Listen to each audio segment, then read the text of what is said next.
이제 우리 다 같이 주악에 맞추어 묵도하심으로 주일날 2부 예배를 시작하겠습니다.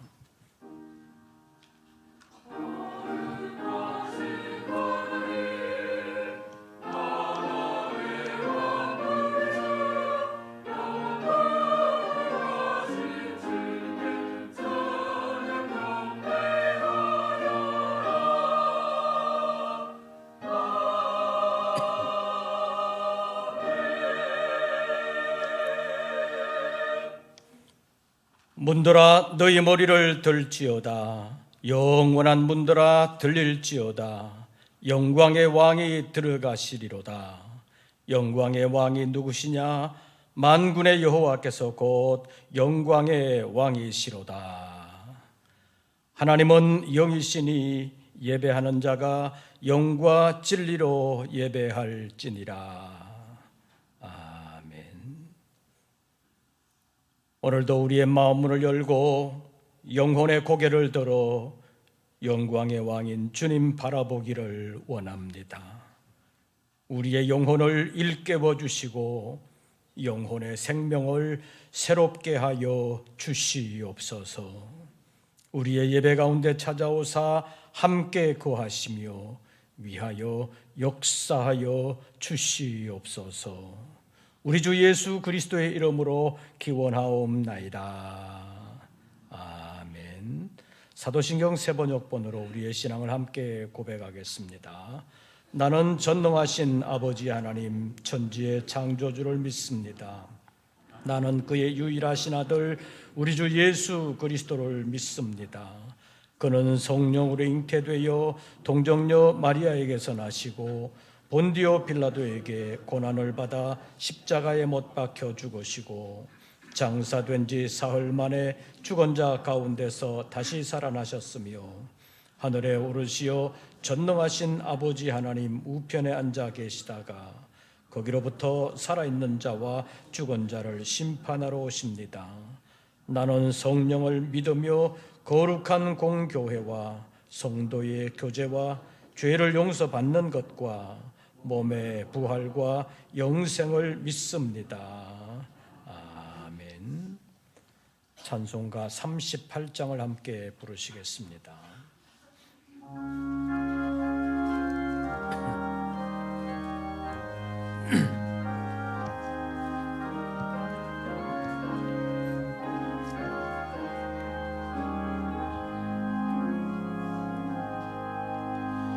예수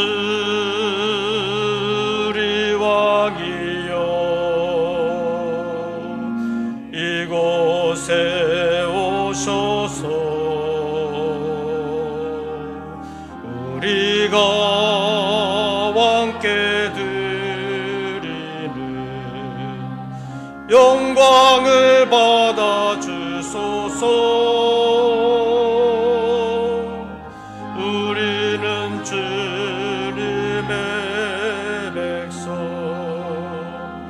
주님은 우리 왕이라. 왕이신 예수님 오셔서 좌정하사 다스리소서.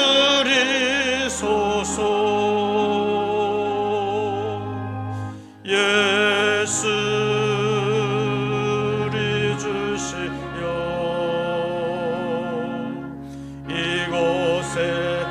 오셔서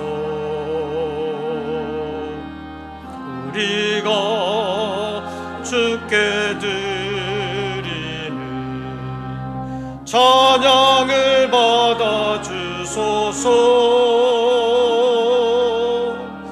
우리는 주님의 종들. 주님은 우리 주시라. 주 되신 예수님 오셔서 이 찬양을 받아주소서.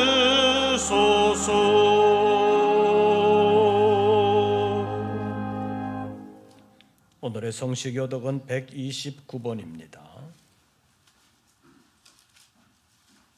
교독문 129번 종료주일 교독문을 함께 교독하시겠습니다. 시온에 따라 크게 기뻐할지어다.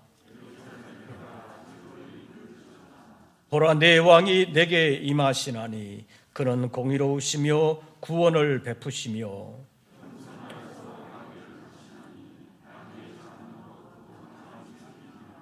내가 에브라임의 병고와 예루살렘의 말을 끊겠고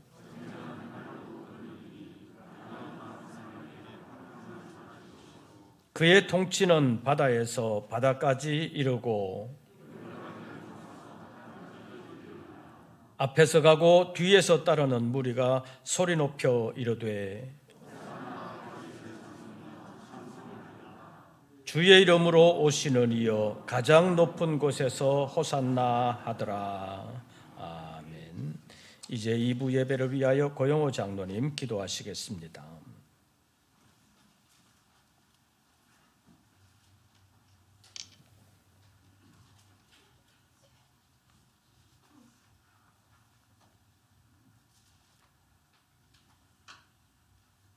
지난 한 주간 동안에도 인도하신 하나님, 거룩한 주의 날 하나님께 예배드릴 수 있도록 저희들을 예배 자리로 불러주심을 감사합니다.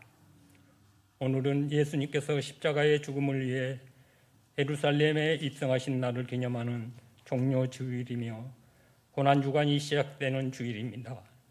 온 인류를 구원하시기 위하여서 예루살렘에 입성하실 때 찬송과 영광을 받으셨던 주님을 이 시간 저희들도 호산나를 부르며 주의 이름을 찬양하게 하시니 감사합니다.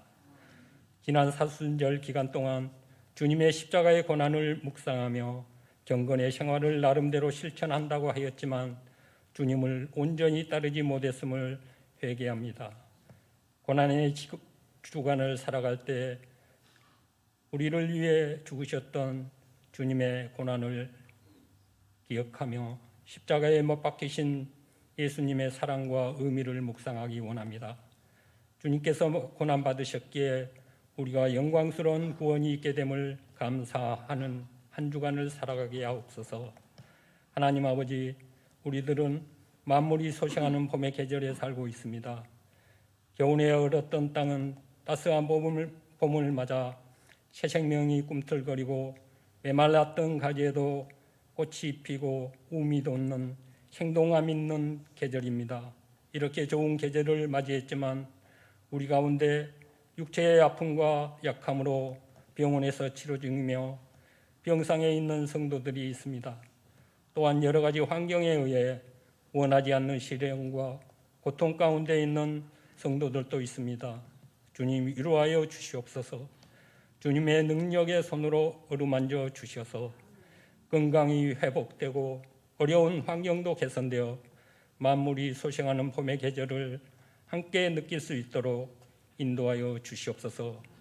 우리나라를 여기까지 인도하신 하나님, 하나님께서 세상의 열강들의 경제적인 침략과 위험, 남북 간의 어려운 환경과 정치적인 진영 논리로 사회의 여러 분야에서 대립과 반목에 있는 이 나라를 여기까지 인도하여 주셨습니다.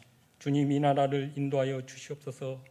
정치 지도자들이 사사로운 감정과 욕망에 휘둘리지 않고 국익을 위한 국정을 수행할 수 있도록 위정자들이 되게 하시고 또 이 땅의 많은 교회와 성도들도 진리의 말씀 안에서 믿음으로 새롭게 되어 나라를 위하여 기도하게 하시고 우리들이 살고 있는 환경 가운데서 그리스도의 빛이 되고 소금이 되는 하나님의 자녀로 담대히 살아갈 수 있게 하여 주시옵소서. 담임 목사님을 위하여 기도합니다. 주님의 귀하신 사역을 감당하시는 모든 일에 어려움이 없게 하시고 영육을 강건함으로 인도하여 주옵소서. 이 시간 선포하실 말씀을 성령님께서 도우셔서 말씀을 듣고 깨달을 수 있는 시간이 되게 하여 주시옵소서. 아름다운 화음을 이루어 주님을 찬양하는 성가대와 기악부의 찬양을 기뻐 받아 주시옵소서. 찬양으로 섬기며 소리 없이 성전에 필요한 곳에 섬김으로 봉사하는 손길들을 이루하여 주시옵소서. 예배드린 이 시간 주님 홀로 영광과 찬양을 받으시옵소서. 십자가의 고난을 알게 하시고 부활의 소망을 주시는 우리 주 예수 그리스도의 이름으로 기도드리옵나이다. 아멘.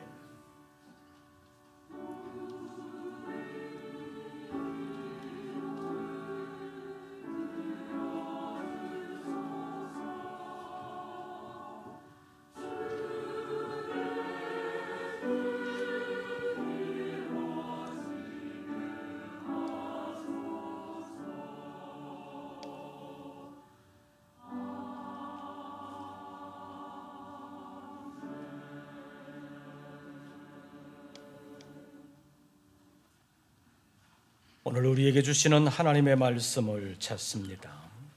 신약성경 요한복음 제12장입니다.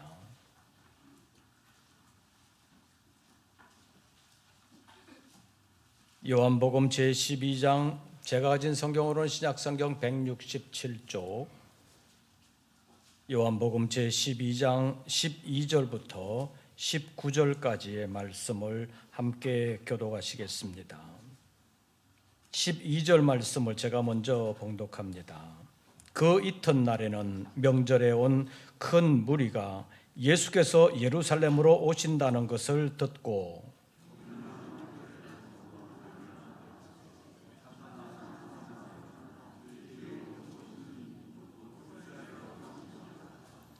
예수는 한 어린 나귀를 보고 타시니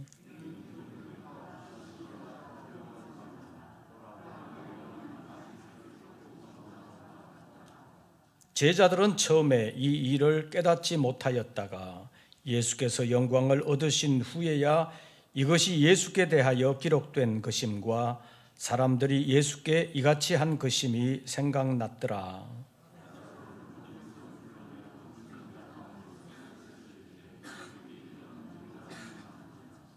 이에 무리가 예수를 맞으면 이 표적 행하심을 들었음이로라.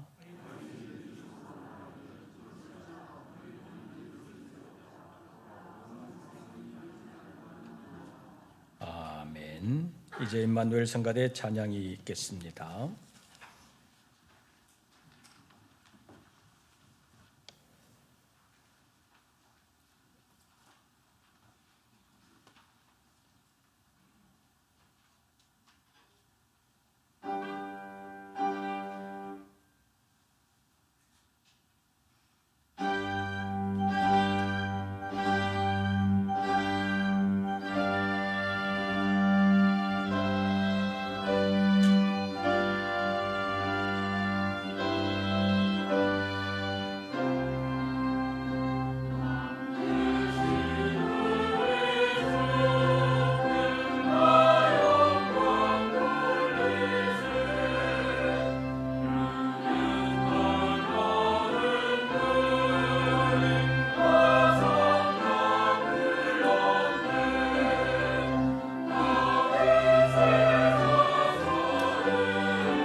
오늘도 주님의 이름 앞에 주의 전에 주님의 전으로 찾아 나오셔서 예배하는 우리 모든 성도들과 마음은 간절하나 부득이한 사정으로 나오지 못하면서도 이 시간 함께하는 성도들에게도 우리 주님의 은혜와 평강이 함께 하시기를 축원합니다.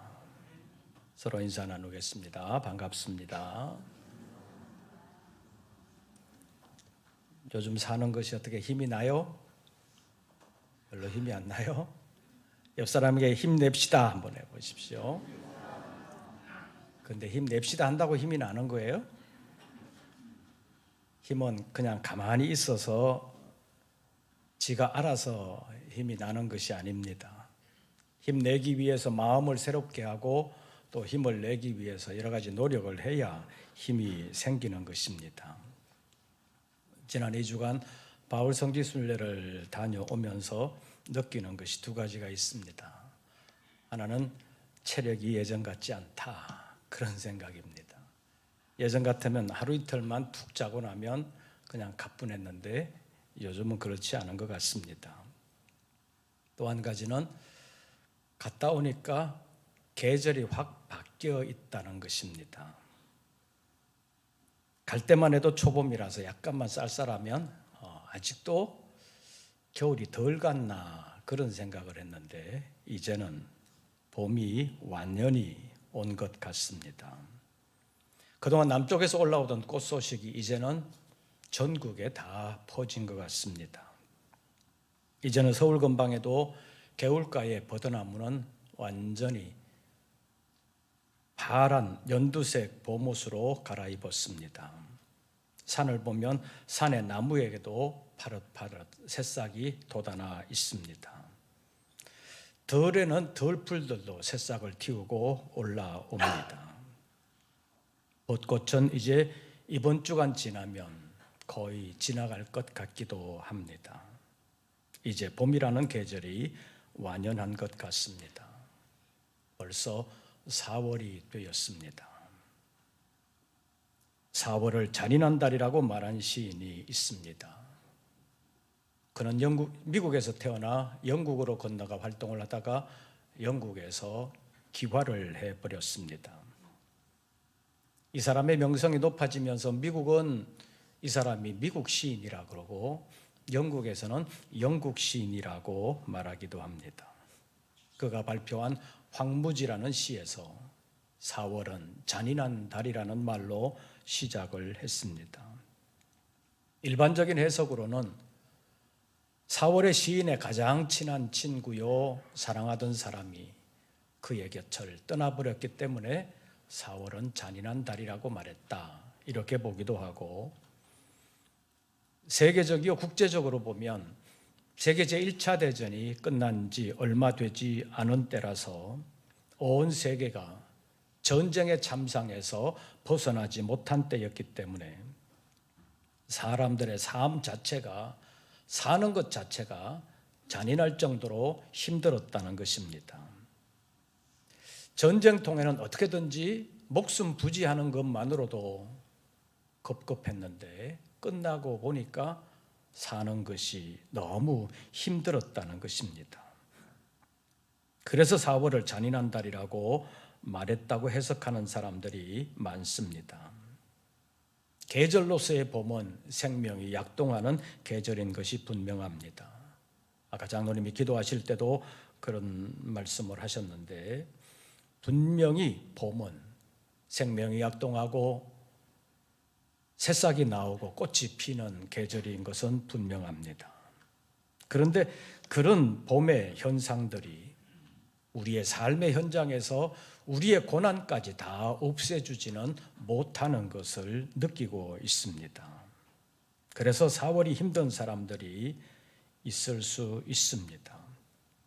우리나라의 경우는 옛날에는 4월에 가장 높은 고개가 있다고 그러지요. 무슨 고개예요? 지금은 잘 모르지만 옛날에는 보릿고개가 세상 어느 고개보다도 힘든 고개라고 말했습니다. 우리나라 근대 역사로 보면 4.3 사건, 4.19 사건, 최근엔 세월호 사건 같은 것도 다 4월에 일어난 일들입니다. 모든 것을 정치적으로 이용하려고 하는 사람들 때문에 그런 모든 일들이 아직도 아픔으로 남아있는 것을 볼 수가 있습니다.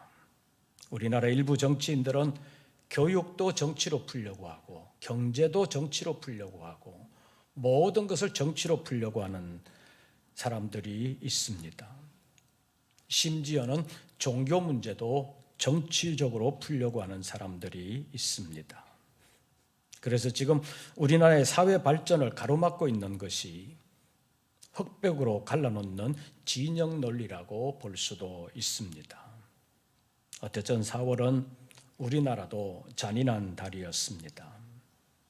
그런데 조금 눈을 밖으로 돌려서 국제적으로 보면 2023년 4월은 지금 전쟁의 참상을 겪고 있는 우크라이나도 상당히 잔인한 달이 될 것 같습니다.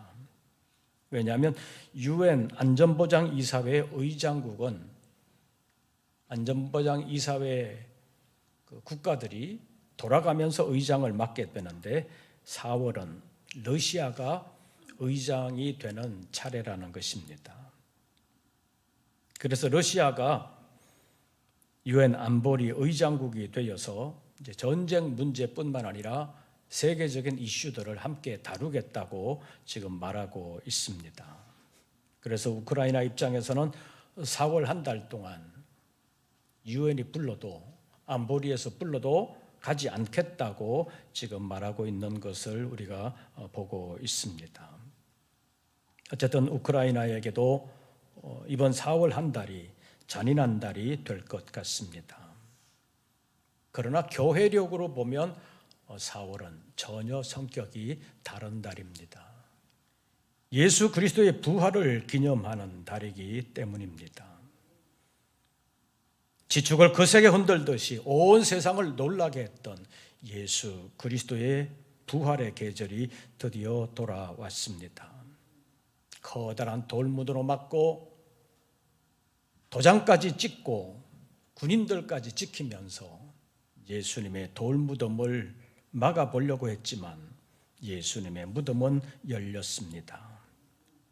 로마 당국이나 유대인들의 입장으로 본다면 예수님의 부활을 어떻게든 막아보려고 했지만 소용없었습니다. 그러나 사람 예수의 입장으로 보면 그야말로 마지막 한 달은 잔인한 한 달이었습니다. 오늘 본문에 있는 말씀을 보면 예수님께서는 지상생의 마지막을 위하여 예루살렘으로 올라가십니다. 그때 사람들은 종려나무 가지를 흔들면서 예수를 환호했습니다. 뭐라고 환호하고 있는지 오늘 본문 13절 말씀을 봐주시기를 바랍니다. 13절 우리 다 같이 봉독합니다. 종려나무 가지를 가지고 맞으러 나가 외치되 호산나 찬송하리로다 주의 이름으로 오시느니 곧 이스라엘의 왕이시여 하더라. 예수님을 환호하되 이스라엘의 왕이라고 말하면서 예수님을 연호하고 있는 것을 볼 수가 있습니다. 예수께서 예루살렘으로 올라가시기만 하면 예수께서 이스라엘의 왕이 되어 자기들을 편안하게 해줄 것이라고 기대하고 외쳤다는 것입니다. 그래서 오늘 종려주일에 이스라엘의 왕이라는 제목으로 말씀을 잠깐 상고하려고 합니다. 첫째로 이스라엘의 많은 사람들이 예루살렘으로 들어오시는 예수님을 향하여 이스라엘의 왕이라고 환호했습니다. 이것은 사복음서 전체가 증언하고 있는 내용입니다. 본문 12절과 13절 말씀을 봐주시기를 바랍니다. 12절 여러분들이 먼저 읽어주십시오.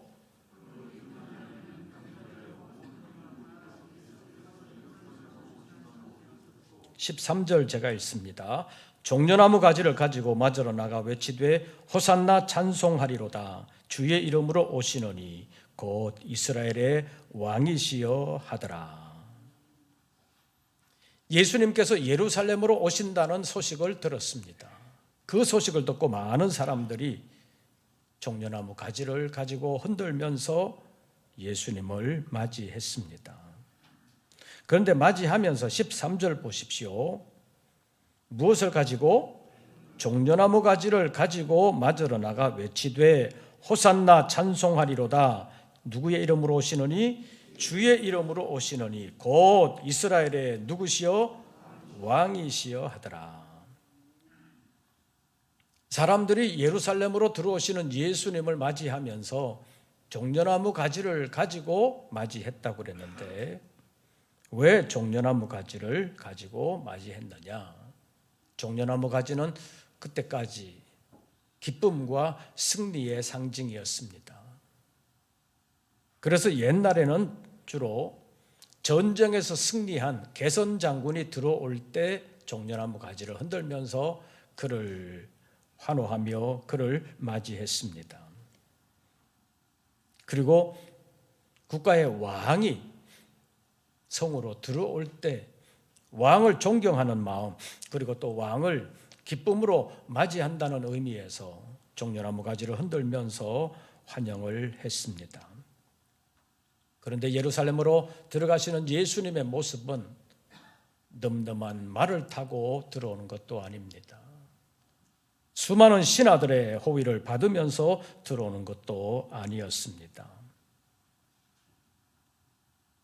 14절 말씀을 보면 한 어린 나귀를 타고 오신다 이렇게 표현하고 있습니다. 늠름한 말도 아닌, 많은 사람들의 호의를 받는 것도 아닌 나귀 새끼를 타고 들어오시는데도 사람들은 종려나무 가지를 흔들면서 외쳤습니다. 호산나 찬송하리로다. 주의 이름으로 오시려니 곧 이스라엘의 왕이시여. 호산나라는 의미는 우리를 구원해 주십시오, 이런 의미를 담고 있습니다.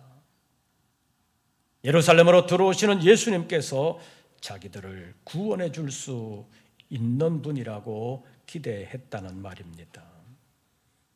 어린 나귀 새끼를 타고 들어오는 모습이 인간적으로 보면 별 볼 일 없어 보입니다. 그러나 사람들은 이미 예수의 소문을 듣고 있었습니다. 예수가 전하는 하나님의 말씀은 다른 사람들과 달리 권세가 있대더라. 예수는 많은 사람들의 병을 고쳤대더라. 귀신을 쫓아냈대더라. 우리 또 5개의 물고기 2마리로 수많은 사람들을 배불리 먹이셨대더라. 그런가 하면 최근에는 죽은 나사로를 다시 무덤에서 불러내어 살렸대더라. 그런 소문을 듣게 된 것입니다. 또 나사로를 살린 그 역사의 현장에 있었던 사람들도 거기에 있었다는 것을 말하고 있습니다. 그래서 예수가 예루살렘으로 올라가기만 하면 죽은 나사로를 살렸던 그 능력으로 자기들의 왕이 되어 자기들을 편안하게 해줄 것이라고 기대했습니다. 그래서 예수를 향하여 메시아라는 기대감을 가지고 환영했던 것입니다. 다시 말하면 자기들을 위하여 하나님의 말씀을 전해주는 그 선지자요, 주의 이름으로 오시는 메시아 그리스도요, 자기들을 행복하게 해줄 왕이라고 생각하면서 예수님을 환영했다는 말입니다. 지금까지는 로마의 속국이 되어 로마의 눈치를 보면서 살았지만 이제 예수께서 예루살렘으로 올라가시기만 하면 자기들을 로마에서부터 해방시켜 주셔서 잘 살게 해줄 것이라고 기대하고 있었습니다. 그래서 누가복음 19장에 있는 말씀을 보면 온 무리가 기뻐하며 큰 소리로 하나님을 찬양하여 말하기를 찬송하리로다. 주의 이름으로 오시는 왕이여, 하늘에는 평화요 가장 높은 곳에서는 영광이로다. 이렇게 환호를 했습니다. 마치 예수님께서 이 세상에 태어나실 때 천사들이 하늘에 하나님께 영광 돌린 것과 비슷합니다. 이것을 보면 예수님을 향한 사람들의 기대가 얼마나 컸느냐 하는 것을 알 수가 있습니다. 비록 나귀를 타고 들어오시지만 예수님을 왕으로 생각하고 영접을 했다는 말입니다. 13절 다시 보시지요. 종려만 나무 가지를 가지고 맞으러 나가 외치되 호산나 찬송하리로다. 주의 이름으로 오시는 이 곧 이스라엘의 누구시여? 왕이시여 하더라. 사람들은 예수님을 이스라엘의 왕이라고 생각했습니다. 두 번째로 예수님도 자신을 왕이라고 생각하셨습니다. 예수님께서 잡히신 후에 로마 총독 앞에서 신문을 받으셨습니다. 그때 총독이 예수님을 향하여 질문합니다.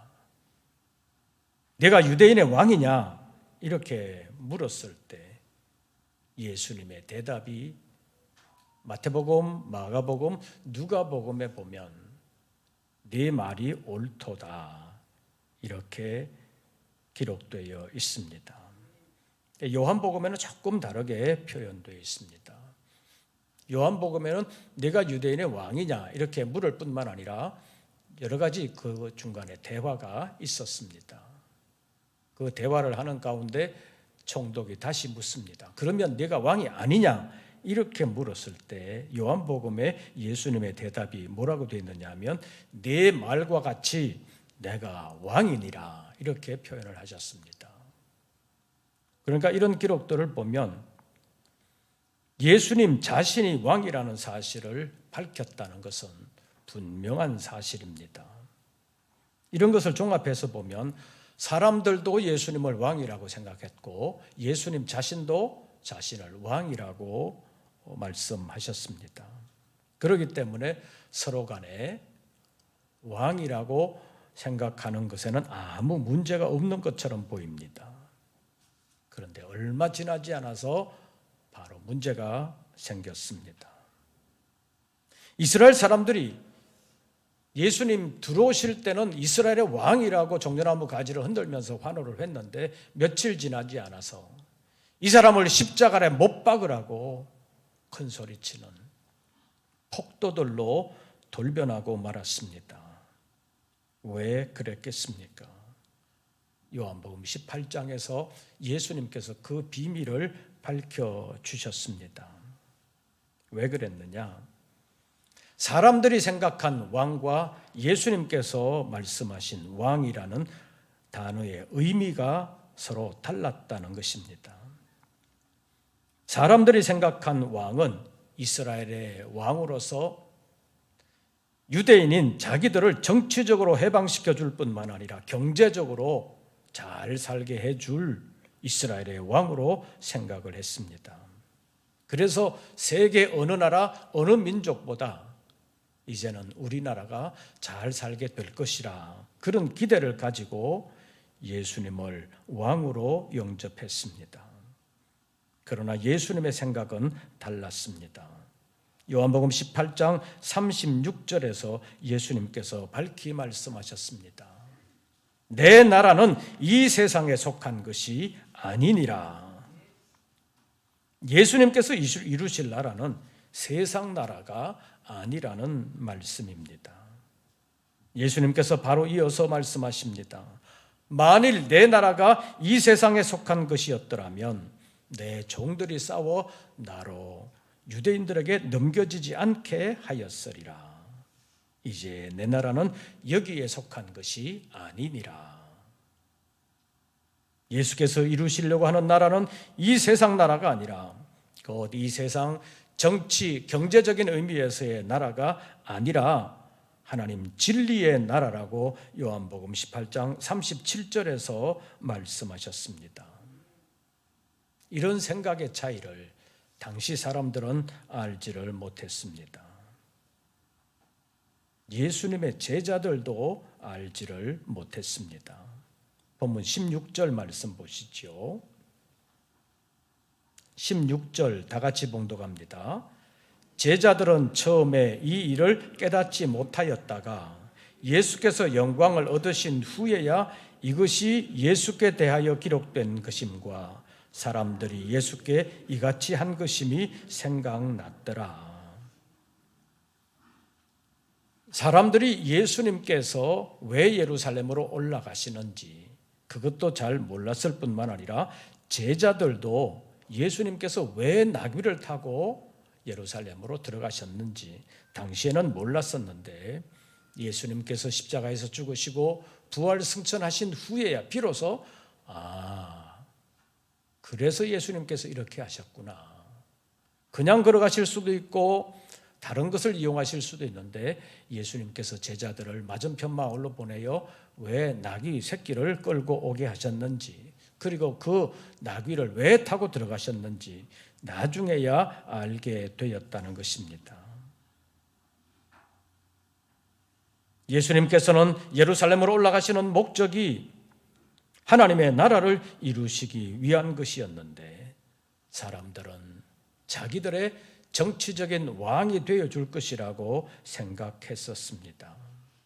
그런데 예루살렘으로 올라간 예수님의 행적이 자기들을 편안하게 해줄 왕이 되는 일을 안 하고 있더라는 것입니다. 그러다가 결국 잡히고 말았습니다. 올라가서 큰 능력을 가지고 로마의 권세로부터 독립시켜 줄 것이라고 기대하고 있었는데 맥없이 잡히는 것을 보고 어쩌면 배신감을 느꼈을지도 모릅니다. 그래서 예수를 십자가에 못 박으라고 외치는 폭도들이 되고 만 것입니다. 그러나 예수님은 처음부터 이 모든 것을 다 알고 계셨습니다.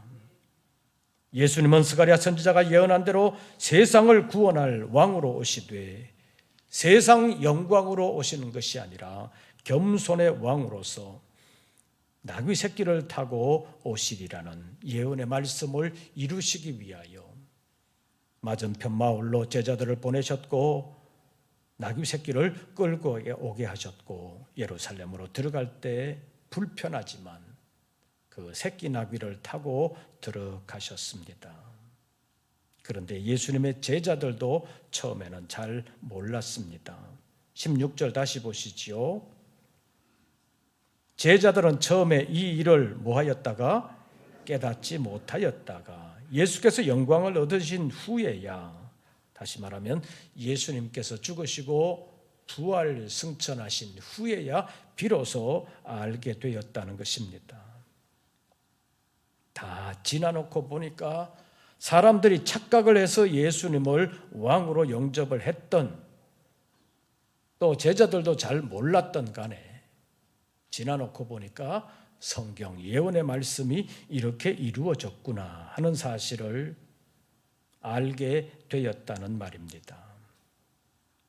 성경 예언의 말씀은 어떤 상황에서도 누구를 통해서라도 결국은 다 이루어지게 된다는 것을 우리는 알아야 합니다. 그래서 절대로 이루어지지 않을 것 같은 하나님의 말씀도 반드시 이루어지고야 만다는 것을 우리는 잊으면 안 되는 것입니다. 마태복음 5장 18절에서 예수님께서 말씀하시기를 천지가 없어지기 전에는 율법의 1.1획도 없어지지 아니하고 다 이루리라, 이렇게 말씀하셨습니다.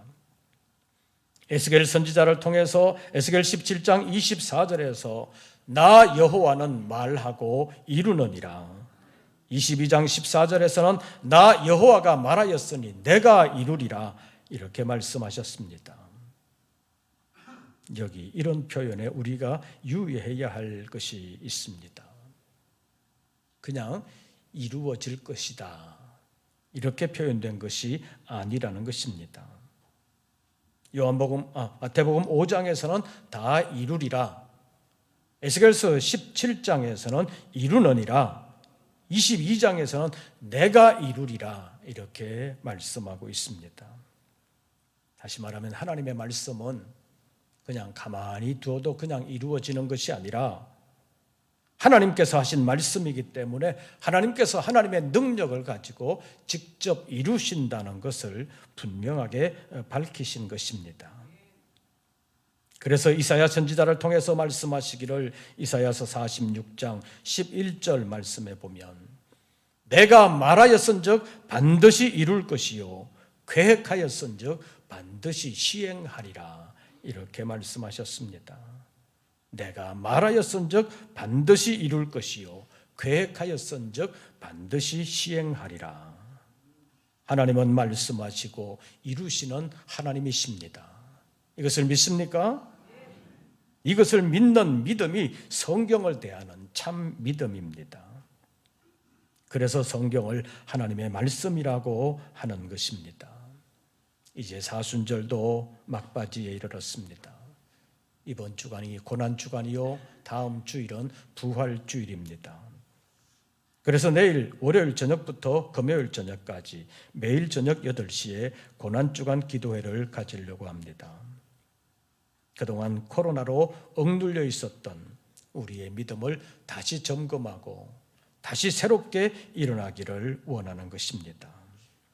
역사적으로 보면 신앙적인 어려움이 전혀 없었던 시기는 별로 없었습니다.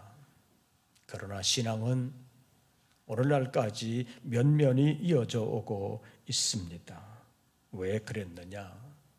신앙은 힘든 고난을 밑거름으로 해서 성숙해지고 자란다는 것을 역사가 보여주는 것입니다. 신앙은 세상 편안함을 추구하는 것이 아닙니다. 도리어 신앙은 오는 세상, 즉 하나님의 나라를 바라보고 참고 견디면서 세상 편안함과 싸우는 것이라고 볼 수 있습니다. 예수님은 십자가를 지시지 않을 수도 있었지만 아버지 하나님의 뜻에 순종했고 이것이 십자가로 나타났습니다. 그래서 바울 사도는 예수께서 죽기까지 복종하신 것이라고 말했습니다. 빌립보서 2장 6절에서 8절까지의 말씀에 보면 그는 근본 하나님의 본체시나 하나님과 동등됨을 취할 것으로 여기지 아니하시고 오히려 자기를 비어 종의 형체를 가지사 사람들과 같이 되셨고 사람의 모양으로 나타나사 자기를 낮추시고 죽기까지 복종하셨으니 곧 십자가에 죽으심이라.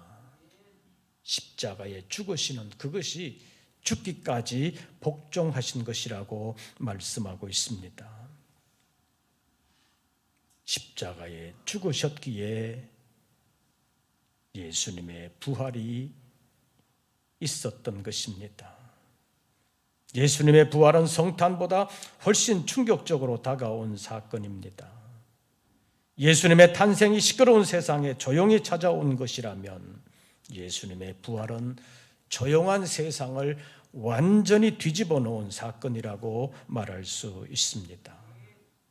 그런데 이런 부활은 우연히 생긴 것이 아닙니다. 예수님의 순종이라는 십자가 사건이 있었기 때문입니다. 빌립보서 2장 9절에서 11절까지의 말씀에 보면 이러므로 하나님이 그를 지극히 높여주셨다 이렇게 표현하고 있는데 예수님께서 죽기까지 복종하여 십자가 지심으로 하나님께서 그를 지극히 높여주셨다는 말씀입니다. 모든 이름 위에 뛰어난 이름을 주사 하늘에 있는 자들과 땅에 있는 자들과 땅 아래에 있는 자들로 모든 무릎을 예수의 이름에 꿇게 하시고 모든 입으로 예수를 그리스도라 주라 시인하여 하나님 아버지께 영광을 돌리게 하셨다고 증언하고 있습니다. 고난의 십자가가 있었기 때문에 영광의 부활이 있었다는 말입니다. 십자가 없는 부활, 고난 없는 영광은 없는 것입니다. 사랑하는 성도 여러분, 구체적인 여러분의 삶에 고난이 있습니까? 낙심하지 말고 그리스도의 고난과 십자가를 바라보며 견디고 이기시기를 바랍니다. 고난을 받으시고 부활로 승리하신 예수님께서 여러분들을 홀로 버려두지 아니하시고 찾아오사 함께 거하시면서 도와주실 줄로 믿습니다. 예수님은 한 나라, 한 민족, 이스라엘 왕으로 오신 것이 아닙니다. 모든 나라, 모든 민족의 왕으로 이 세상에 오셨습니다. 오늘 설교 제목을 한번 따라해 보시기를 바랍니다. 이스라엘의 왕, 예수님께서 이스라엘의 왕으로 오신 것은 세상 나라 중동의 이스라엘 나라의 왕으로 오신 것이 아니라 모든 신령한 사람들의 나라, 신령한 이스라엘의 왕으로 오셨습니다. 그럼에도 불구하고 십자가를 지셨습니다. 죽음을 내어 주셨습니다. 육적인 이스라엘, 유대인들만을 위한 것이 아니라 신령한 이스라엘, 즉 우리 모두를 영광의 나라로 인도하여 들이시기 위하여, 우리에게 하나님의 나라를 유업으로 얻게 하시기 위하여 십자가 지셨습니다. 그래서 우리는 절망의 땅에서 생명의 빛을 발견하고 세상 나라에서 여러 가지 어려움을 겪고 있으나 영원히 복된 하나님의 나라를 바라볼 수 있게 된 것입니다. 그것을 위하여 십자가 지신 주님께 감사하십시다. 그 주님을 찬양하십시다. 기도하겠습니다. 우리는 몰랐으나 하나님이 먼저 우리를 아셨고 먼저 사랑하셔서 아들 예수 그리스도를 우리 죄의 속죄 제물로 내어주신 것을 성경을 통해서 알았습니다. 인간적으로는 너무나 고통스러운 일이지만 우리에게 영원한 복을 주시기 위하여 예수 그리스도께서 십자가 지신 것을 다시 생각했습니다. 그 주님의 은혜를 생각하며 감사하고 주님을 찬양함으로 이 땅에서 우리가 겪는 어려움도 아름답게 이겨나가는 지혜로운 믿음의 사람들 다 되게 하여 주시옵소서. 예수님의 이름으로 기도하옵나이다. 아멘. 찬송가 96장을 부르시면서 준비하신 예물 드리겠습니다.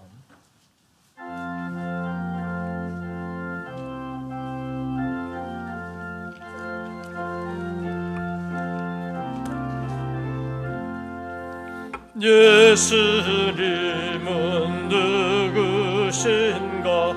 의는 자의 위로와 없는 자의 풍성이며 천한 자의 높음과 잡힌 자의 노임되고 의리 기쁨 되시네. 예수님은 누구신가? 약한 자의 강함과 눈먼 자의 빛이시며 병든 자의 고침과 죽은 자의 부활되고 의리 생명 되시네. 예수님은 누구신가? 추한 자의 종함과 죽을 자의 생명이며 죄인들의 증거와 멸망자의 의리 평화. 예수님은 누구신가? 온 교회의 머리와 온 세상의 구주시며 모든 왕의 왕이여 심판하실 주님 되고 우리 영광 되시네. 4절 한 번 더. 예수님은 누구신가? 온 교회의 머리와 온 세상의 구주시며 모든 왕의 왕이여 심판하실 주님 되고 우리 영광 되시네.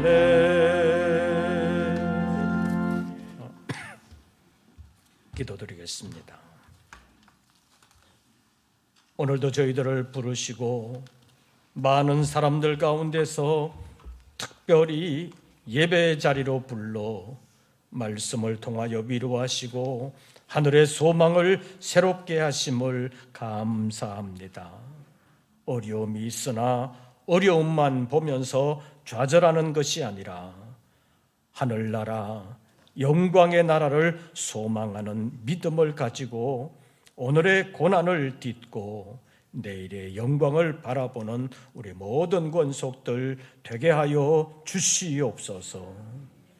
삶의 형편이 여러 가지로 어려워도 열심히 수고한 소득의 11조를 주님 앞에 올리며 삶의 전폭을 하나님께 맡깁니다. 내가 할 수 없는 그 일도 하나님은 하실 수 있을 뿐만 아니라 마침내 우리를 영원히 복된 하나님의 나라, 진리의 나라로 인도해 주심을 믿고 삶의 전폭을 맡기는 사랑하는 종들을 주님 책임져 주시옵고 보장해 주시고 끝날까지 승리할 수 있도록 역사해 주시옵소서. 세계적인 경제 위기가 있습니다. 내 힘으로 어떻게 할 수 없사오나 우리나라의 힘으로 어떻게 할 수 없사오나 주님께서 택한 성도들을 지켜주시는 줄로 믿습니다. 영광의 그날을 바라보는 믿음으로 오늘의 어려움을 딛고 일어서서 내일의 영광을 바라보는 우리 모든 권속들 되게 하여 주시옵소서.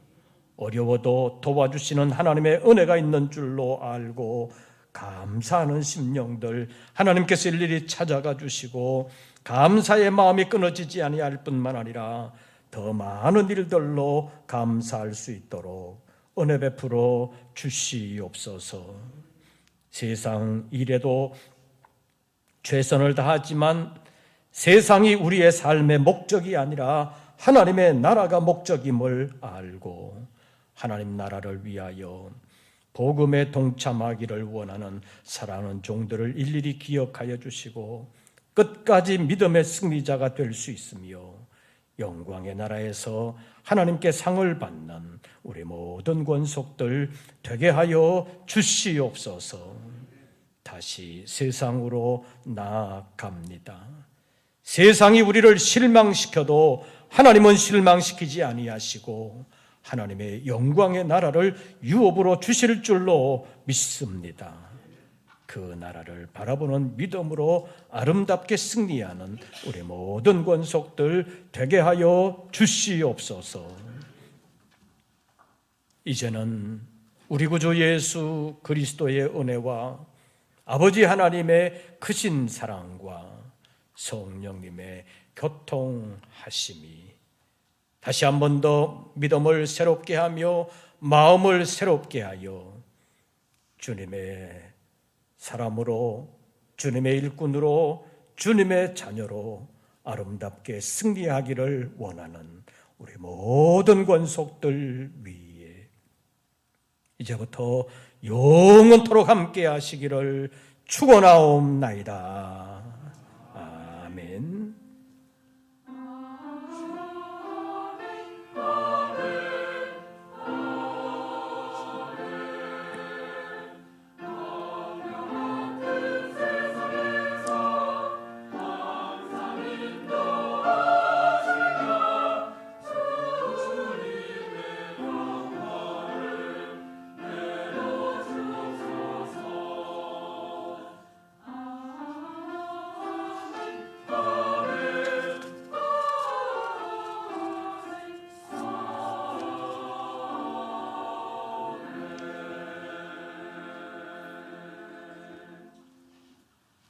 광고 말씀을 드리겠습니다. 조금 전에 말씀드린 것처럼 내일부터 금요일 저녁까지 매일 저녁 8시에 고난주간 기도회를 가지려고 합니다. 수요일은 7시 30분 평소대로 모입니다. 고난주간 기도회에 다 참여할 수 있도록 특별히 힘써 주시기를 바랍니다. 특별히 재직들은 빠지지 않도록 힘써 주시기를 바랍니다. 부활주일 새벽 예배는 새벽 5시에 있습니다. 그리고 다음 주일은 교회 학교와 함께하는 동암 예배로 드릴 예정입니다. 그리고 다음 주일 오후에 금천구 교구협의회가 주관하는 부활절 연합예배가 독산동에 있는 예수비전교회에서 있습니다. 함께 참여해 주기를 원하고 있습니다. 가실 수 있는 분들은 함께 해 주시기를 바랍니다. 그리고 이번까지만 고난주간 금요일에 가졌던 성찬식을 이번까지만 가지지 않으려고 합니다. 다음부터는 이제 성찬식도 정상적으로 하려고 생각하고 있습니다. 여러분 기억해 주시고 이 코로나의 막바지에 우리의 믿음이 더 나태해지지 않도록 더 열심히 기도하면서 함께 일어서는 우리 모든 권속들 되시기를 바랍니다. 새로운 한 주간 주 안에서 평안하시고 승리하시기를 빕니다. 이것으로서 2부 예배를 모두 마치겠습니다.